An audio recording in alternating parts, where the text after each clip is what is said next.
எல்லாருக்கும் வணக்கங்க.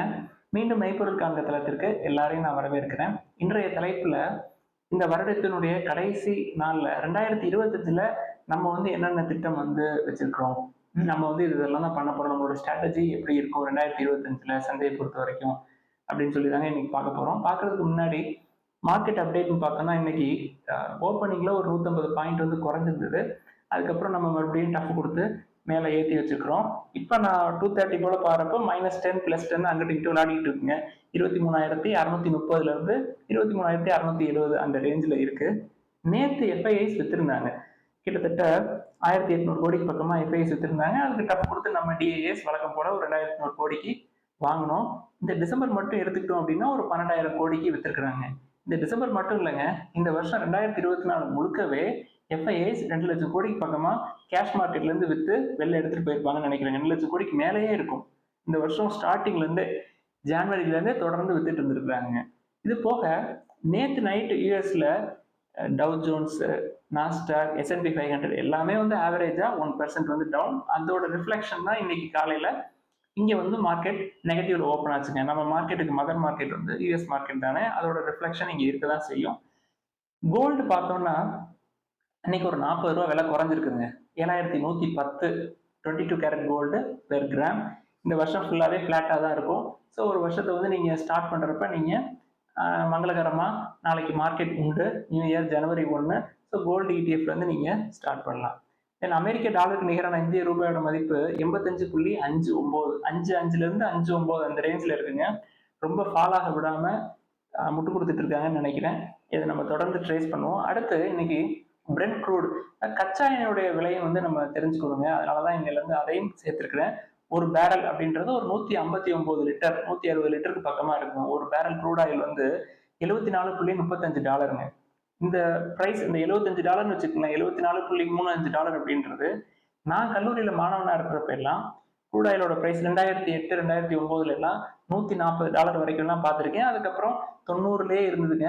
2014க்கு அப்புறம் கொஞ்சம் இந்த க்ரூட் ஆயிலோட பிரைசஸ்லாம் குறைஞ்சு ஒரு $70-80 ஆவரேஜா, அதாவது இந்த வருஷம் எடுத்துக்கிட்டோம் அப்படின்னா ஆவரேஜா 2024ல ஒரு $75 இருந்திருக்குது. போன வருஷம் 2023ல ஒரு $77 பக்கமா இந்த க்ரூட் ஆயில் பிரைஸ் இருந்திருக்குதுங்க. இது நம்ம இம்போர்ட்டர் ஆஃப் க்ரூட் ஆயில், நம்ம இதோட பிரைஸை கண்டிப்பா தெரிஞ்சுக்கணும். அதனாலதான் நம்ம இன்னையில இருந்து இதையும் நம்ம ஆட் பண்ண போறோம். இப்போ ஒரு சில செய்திகள்லாம் வந்திருக்கு. அந்த செய்திகள்லாம் பார்ப்போம். பார்த்துட்டு நம்ம இன்னைக்கு தலைப்புக்குள்ள போவோங்க. அதானி வில்மர் அப்படின்னு சொல்லிட்டு ஒரு எஃப்எம்சிஜி கம்பெனி இருக்கு, லிஸ்டிங் கம்பெனி. அதுல அதானி குரூப் மட்டும் தனியா அந்த கம்பெனி விட்டு வெளில வர்றாங்க. கிட்டத்தட்ட 44% ஸ்டேக் விற்கிறாங்க. $2 பில்லியன் ரைஸ் பண்றாங்க. நம்ம இதை ஏன் பேசுறோம் அப்படின்னா, அவங்களுக்கு இருக்கக்கூடிய வெளிநாட்டுகள்ல இருந்து கடன் வாங்கக்கூடிய சிக்கல்கள் அவங்களுக்கு வந்துடும் நினைக்கிறேங்க. யுஎஸ்ஏல அவங்களுக்கு ஒரு சில அழுத்தங்கள் வழக்குகள் இருக்கு இல்லையா, அவங்க மேல குற்றச்சாட்டுகள் வச்சிருந்தாங்க இல்லையா, அதனால இவங்க இந்த கம்பெனில இருந்து ஸ்டேக் எடுத்து அவங்களோட குரூப் கம்பெனிஸ் இருக்கும் இல்லையா, இன்ஃப்ராஸ்ட்ரக்சர் தானே அவங்க நிறைய பண்றாங்க. அதுல உள்ள அதானி என்டர்பிரைஸ் தென் அதர் கம்பெனிஸ்ல எல்லாம் இவங்களோட இன்ஃப்ராஸ்ட்ரக்சரை ஸ்ட்ரென்தன் பண்றதுக்காக இந்த $2 பில்லியன் தூக்கி அதுல போடுவாங்கன்னு நினைக்கிறேங்க. கிட்டத்தட்ட 44% ஸ்டேக்கை விட்டு வெளில வர்றாங்க. அடுத்தது சிமெண்ட் பிரைஸ். இந்த சிமெண்ட் ஒரு பேக் 50 கிலோ ஒரு 360 ரூபாய் இருக்கும்னு நினைக்கிறேங்க. அந்த பிரைசஸ் அடுத்த வருஷம் ஒரு $7 இருந்து $10 வரைக்கும் பெர் பேக்குக்கு இன்க்ரீஸ் பண்றதுக்கு வாய்ப்புகள் இருக்கு அப்படின்னு சொல்றாங்க. 2024ல இருந்து எடுத்துக்கிட்டோம் அப்படின்னா இப்பதான் ஃபர்ஸ்ட் டைம் அவங்க பிரைஸ் இன்க்ரீஸ் பண்ணலாமா அப்படின்னு சொல்லி யோசிச்சிருக்காங்க. சிமெண்ட் செக்டார் ப்ரெஷர்ல தான் இருக்கு. சிமெண்ட் செக்டார் ப்ரெஷர்ல இருக்குன்னா என்னங்க அர்த்தம்? ஓவராலாவே ரியல் எஸ்டேட் போரா பெர்ஃபார்ம் பண்ணிட்டு இருக்க மாதிரி எனக்கு தெரியுதுங்க. இந்த நியூஸை பார்த்ததுக்கு அப்புறம் எனக்கு அப்படி தெரிஞ்சது. ஏன்னா ரியல் எஸ்டேட்ல தான் இருந்தா சிமெண்ட் செக்டார், சிமெண்ட் நல்ல மூவ்மெண்ட் இருந்திருக்கும். பிரைஸ் டிமாண்ட் அதிகமா இருந்துச்சு அப்படின்னா பிரைஸ் கண்டிப்பா ஏற்றிருப்பாங்க. டிசம்பர்ல டிமாண்ட் கொஞ்சம் ரைஸ் ஆயிருக்கிற மாதிரி தெரியுதுங்க. அதனால அவங்க பிரைசஸை கொஞ்சம் ஏத்துறாங்க.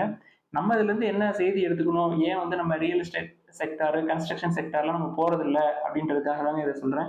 அடுத்து நம்ம நியூஸுக்கு வந்துடுவாங்க. ஐடிசி ஹோட்டல்ஸ் நாளைக்கு தானே எஃபெக்டிவ் டேட் ஜனவரி 1, 2025. அவங்க நமக்கு தேவையான ஒரு வேல்யூவேஷன் ரேஷியோவை இன்னைக்கு கொடுத்துருக்காங்க. பிசினஸ் லைன்ல இன்னைக்கு வந்திருக்குங்க. ஐடிசி ஹோட்டல் ஒரு டெட் ஃப்ரீ கம்பெனியா இருக்கும், ஸ்ட்ராங் ஜீரோ டெப்டா இருக்கும் அப்படின்னு சொல்லியிருக்காங்க. இது நம்மளோட வேல்யூவேஷன் ரேஷியோஸ்ல ரொம்ப முக்கியமான ஒரு மெட்ரிக் இது.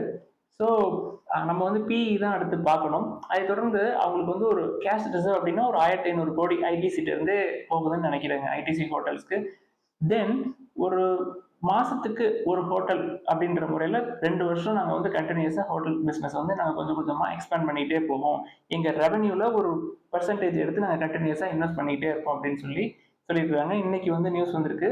நம்மளுக்கு அவங்க ரெக்கார்ட் டேட் சொன்னதுலேருந்து ஒரு குறிப்பிட்ட தேதிக்குள்ள நம்மளுக்கு ஷேர்ஸ் எல்லாம் வந்துடும். அதுக்கப்புறம் பிஇ ரேஷியோ என்னங்கிறத ரிசல்ட்லாம் ஏர்னிங்ஸ் எல்லாம் வந்து அவங்க பப்ளிஷ் பண்றப்ப நம்ம அந்த மெட்ரிக்ஸ் எல்லாம் பார்த்து அதுக்கப்புறம் ஃபர்தரா நம்ம ஆக்ஷன் எடுத்துக்கலாங்க. அடுத்து ஓலா எலக்ட்ரிக்ங்க. ஓலா எலக்ட்ரிக் அப்படின்ற கம்பெனியில டாப் 2 எக்ஸிக்யூட்டிவ்ஸ் வந்து ரிசைன் பண்ணிட்டாங்க அவங்களோட பொசிஷன்ஸ்ல இருந்து. அதனால நேற்று ஷேர் பிரைஸ் வந்து ஒரு 5% டவுன், இன்னைக்கு வந்து ஒரு 1.5% வந்து இறங்கியிருக்கு. எதுக்கு நம்ம ஓலா வந்து நம்ம எந்த லிஸ்ட்லயுமே இல்லை. நம்ம எதுக்கு அதை சொல்றோம் அப்படின்னா, ஓலா வந்து மார்க்கெட் ஷேர் இன்னைக்கு வந்து அதிகமா இருந்தாலும் எனக்கு தெரிஞ்ச நியூஸ்ல என்னன்னா, தொடர்ந்து ஓலாவோட மார்க்கெட் ஷேரை டிவிஎஸ், ஹீரோ, ஹோண்டா இவங்க எல்லாமே வந்து உருவி எடுக்கிறாங்க அப்படின்ற மாதிரி ஒரு செய்தி ஒரு 1.5 மாசத்துக்கு முன்னாடியே வந்ததுங்க. ஆக ஓலா எலக்ட்ரிக் நம்ம பார்க்கல அப்படின்னாலும் நம்ம லிஸ்ட்ல இருக்கிற ஹீரோ எலக்ட்ரிக் அவங்களோட ஸ்ட்ராங் டிஸ்ட்ரிபியூஷன் நெட்வொர்க் தென் ஏத்தரோட அவங்களுக்கு இருக்கிற டைப், அதாவது 45% ஸ்டேக் வச்சிருக்காங்க. ஹீரோ, ஹார்லி டேவிட்சன் ஏற்கனவே ஒரு பார்ட்னர்ஷிப் போட்டிருக்காங்க.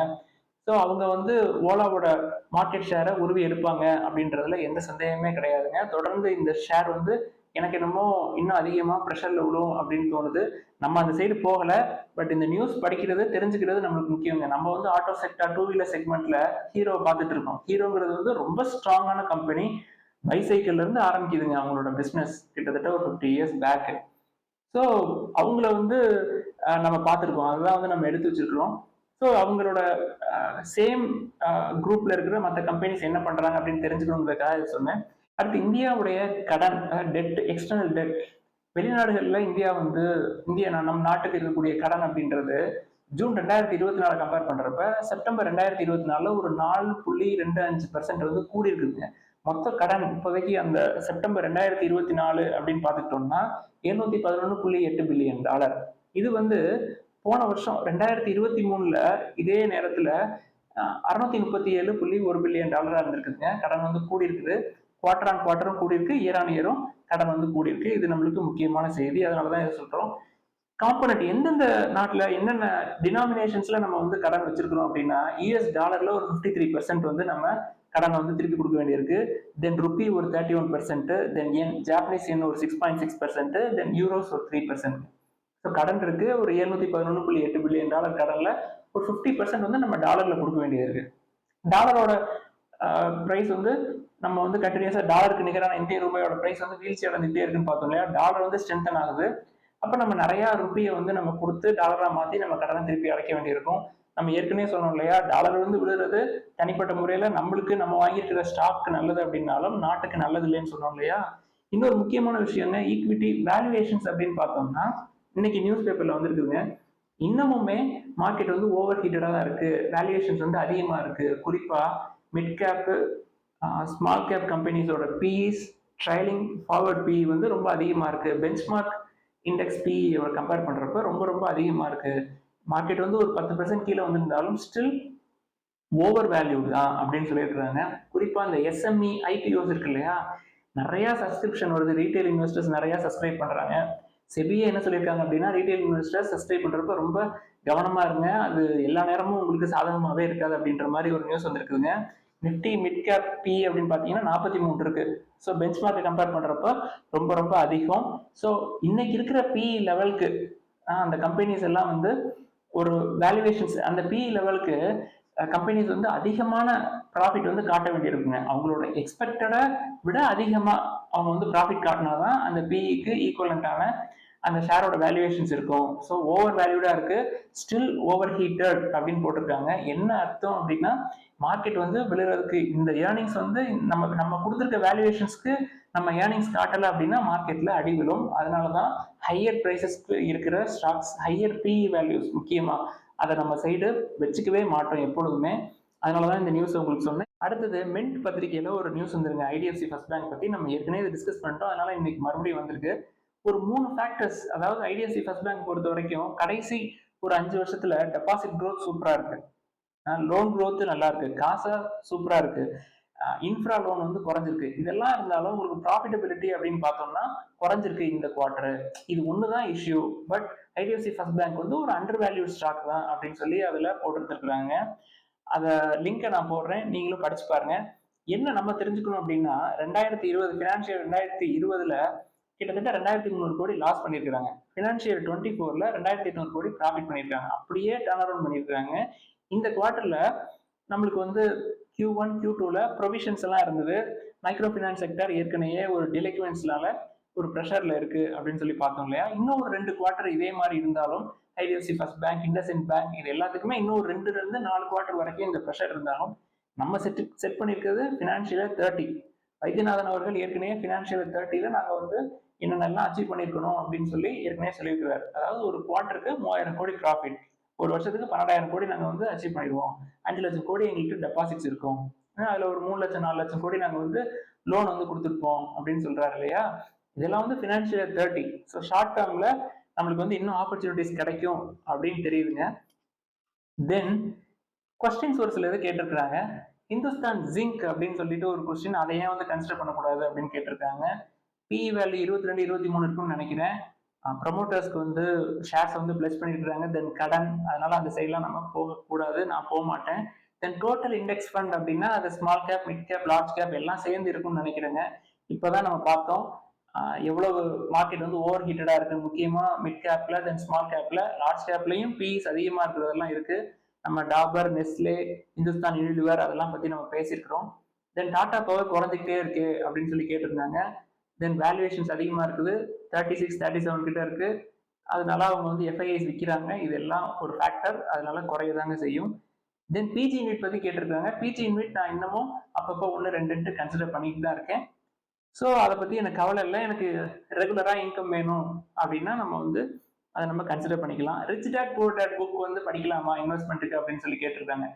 நம்ம எந்த புக்குமே வந்து படிக்கக்கூடாது அப்படின்னு இல்லைங்க, எல்லா புக்கையும் படிக்கலாம். ஒரு 250 பக்கம் படிக்கிறதுனால நம்மளோட அறிவு வந்து குறைஞ்சு போயிடாது. ஸோ எந்த புக்கும் படிக்கலாம்.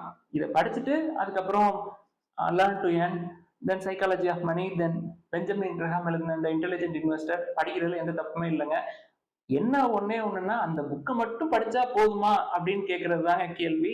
அந்த புக்கை மட்டும் படிச்சா பத்தாதுங்க. பட் எந்த புக்கையும் படிக்கலாம், எல்லா புக்குமே படிக்கிறதுக்கு தான் நம்மளோட அறிவு கூர்மையாகத்தான் செய்யும். புக்கு படிக்கிறதுனால நம்மளுக்கு எந்த நட்டமும் இருக்காது என்னை பொறுத்தவரை. இன்னைக்கு தலைப்புக்குள்ள போயிடலாங்க. ரொம்ப சிம்பிள். நம்மளோட ஸ்ட்ராட்டஜி ஏற்கனவே நம்ம எடுத்து வச்சுட்டோம். ஃப்ரெஷ்ஷா நான் வந்து 2025ல தான் உள்ள வரப்போறேன் அப்படின்னு நினைக்கிறவங்க, நாளைக்கு தான் நான் வந்து ஸ்டார்ட் பண்ண போறேன் அப்படின்னு நினைக்கிறவங்க, தென் புதுசா 18 வயசுல 19 வயசுல உள்ள போறவங்க எல்லாமே வந்து செபி சொன்ன மாதிரி ஓவர் ஹீட்டடா ஹையர் பிஇல இருக்கிற ஸ்டாக்ஸ் பக்கம் போய் அடி வாங்கி கூடாதுங்க. நெக்ஸ்ட் இயர் நம்மளுக்கு கொஞ்சம் டஃபா தான் இருக்கும். என்னை பொறுத்தவரை ஹையர் பிஇல போய் விழுந்து பெரிய லாஸ் ஆகி மார்க்கெட்டை விட்டே தெரிச்சு ஓடிடக்கூடாது. So large cap first start பண்றது கோல்ட்ல இருந்து ஸ்டார்ட் பண்ணலாம். தென் ரொம்ப கன்சர்வேட்டிவா நம்ம பிஜி இன்வெட் இருக்கு, 3 மாசத்துக்கு ஒரு தடவை 3 ரூபா வந்துகிட்டே இருக்கும். 100 ரூபா போட்டோம்னா வருஷத்துக்கு 12 ரூபா வரும் இப்போதைக்கு. அது வந்துகிட்டே இருக்கட்டும். கன்சர்வேட்டிவா ஃபர்ஸ்ட் உள்ள கால் எடுத்து வைங்க ஃபர்ஸ்ட் டைம் போறவங்க.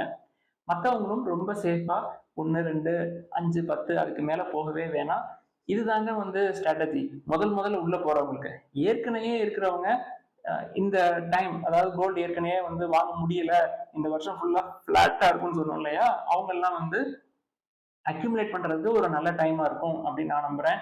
இது போக இந்த ஃபர்ஸ்ட் டைம் என்ட்ரு ஆகிறவங்களுக்கு இல்ல கோல்டு போர் அடிக்கும், பிஜி இன்வெட் எனக்கு சரி வராது அப்படின்னா பெட்டர் லார்ஜ் கேப்ல பிஇ ரொம்ப ரொம்ப கம்மியா இருக்கிற மாதிரி, டெட் டு ஈக்விட்டி கம்மியா இருக்கிற மாதிரி, அதாவது 0.10 கீழே இந்த வேல்யூவேஷன் மெட்ரிக்ஸை பார்க்காம தயவு செய்து வாங்கிடாதீங்க. செபி இன்னைக்கு தான் சொல்லியிருக்கிறாங்க. நான் திருப்பி அதை ஸ்ட்ரெஸ் பண்ணி சொல்றேன். ஹையர் வேல்யூஸ்ல, ஹையர் பிஇ வேல்யூஸ்ல வாங்கி அடி வாங்கினீங்கன்னா மார்க்கெட்டை விட்டு தெரிச்சு ஓடிடுவீங்க. ஸோ நம்ம வந்து ஏற்கனவே எடுத்து வச்சிருக்கிறோம். அந்த லிஸ்ட்ல உங்களுக்கு கன்சர்வேட்டிவா ஸ்டார்ட் பண்றதுக்கு தான் gold ETF, Tata gold ETF இருக்கிறதுலே எனக்கு தெரிஞ்சு ஒரு எக்ஸ்பென்ஸ் ரேஷியோ கம்மியா இருக்கிறது. அது கம்மியா இருக்கு. நீங்க 7 ரூபாய் 50 காசுக்கே நீங்க ஒரு யூனிட் கோல்ட எளிமையா வாங்கிடலாம். ஸோ உங்களுக்கு கோல்டை கன்சிடர் பண்ணோம் அப்படின்னா அந்த ஆப்ஷன்ஸ் யூஸ் பண்ணிக்கலாம். தென் power grid infrastructure investment trust ரொம்ப சேஃபான இன்வெஸ்ட்மெண்ட். அது போக நம்ம லிஸ்ட்ல இருக்கிறதுல எல்லாமே வந்து லோ பிஇ, கடன் இல்லாதது, ரொம்ப ஸ்ட்ராங்கான கம்பெனி. தென் ஃபியூச்சர்ல அடுத்த லெவல் போற மாதிரி, அதாவது குறிப்பா எலக்ட்ரிக் வெஹிக்கிள் சைடு நம்ம போறோம் அப்படின்னா அதுல ஹீரோ எடுத்து வச்சிருக்கிறோம். ஹீரோக்குள்ள ஏத்தர் இருக்கு. தென் ஹீரோக்குள்ள ஹீரோ பினான்ஸ் ஒரு கம்பெனி இருக்கு. ஹீரோ பெரிய ஹீரோ பத்தியே நம்ம தனியா பேசலாங்க. தென் டாடா நேற்று கூட பார்த்தோம், இவிஸ்க்கு வந்து அவங்க எவ்வளவு இம்பார்ட்டன்ஸ் கொடுக்குறாங்க அப்படின்னு சொல்லிட்டு. தென் இண்டஸ்இண்ட் பேங்க் இன்னொரு 4 குவார்டருக்கு இதே மாதிரி தான் இருக்கும். அடுத்த வருஷம் செப்டம்பர் குவார்டர் வரைக்குமே இந்த ப்ரெஷர் இருக்கும்னு நினைக்கிறேன். இன்னைக்கு கூட ஹிந்து நியூஸ் பேப்பர்ல பிசினஸ் லைன்ல செல் ரேட்டிங் கொடுத்துருக்காங்க. ஸோ இது நல்லதுதான். இன்னும் கீழே வந்தா நம்ம கன்சிடர் பண்றதுக்கு சான்ஸ் கிடைக்கும். தென் டாக்டர் ரெட்டி கீழே வர்றதுக்கு சான்ஸ் வந்து கம்மி தான். தென் ஐடிஎஃப்சி ஃபர்ஸ்ட் பேங்க் இப்பயும் அண்டர் வேல்யூடு தான் அப்படின்னு சொல்லி இன்னைக்கு மின்ட்ல பத்திரிகையில வந்திருக்குங்க. தமிழ்நாடு மெர்கன்டைல் பேங்க் மறுபடியும் 450 வந்திருக்கு. சவுத் இந்தியன் பேங்க் 25 தான் சுத்திக்கிட்டு இருக்கு. இதெல்லாம் வந்து லோ பிஇ, நல்ல ஸ்ட்ராங்கான பேஸ் இருக்கிற மாதிரி நம்ம ஏற்கனவே நம்ம லிஸ்ட்ல கன்சிடர் பண்ணி வச்சிருக்கோம் இல்லையா. ரொம்ப ரொம்ப மெதுவா ஸ்லோவா அவசரப்பட்டு நிறைய உள்ள போய் விழுந்து மாட்டிக்காம 1, 2, 5, 10ன்னு நீங்க கன்சிடர் பண்ணீங்க அப்படின்னா 2025 சூப்பரா கிராஸ் பண்ணிடலாங்க. நம்மளோட டார்கெட் வந்து 2025 கிடையாதுங்க, ஃபினான்ஷியல் இயர் 30, ரைட்? நம்ம வந்து இந்த B11 செட் பண்ணியிருக்கிறது. ஸோ இன்னும் 5 இயர்ஸ் 6 இயர்ஸ் கழிச்சு தான் நம்ம பார்க்க போறோம். உங்களுக்கு வந்து இது புதுசா வர்றவங்களுக்கு கேட் நல்லா ஓப்பன் ஆகுறதுக்கு வாய்ப்புகள் இருக்கு. ஸோ எல்லாருமே உள்ள வரலாம், மெதுவா வரணும், அவ்வளவுதான். எல்லாருக்கும் புத்தாண்டு நல்வாழ்த்துக்கள். எதுவும் கேள்விகள் இருந்தா கீழே எழுதுங்க, நம்ம டிஸ்கஸ் பண்ணுவோம் நாளைக்கு. எல்லாருக்கும் நன்றி.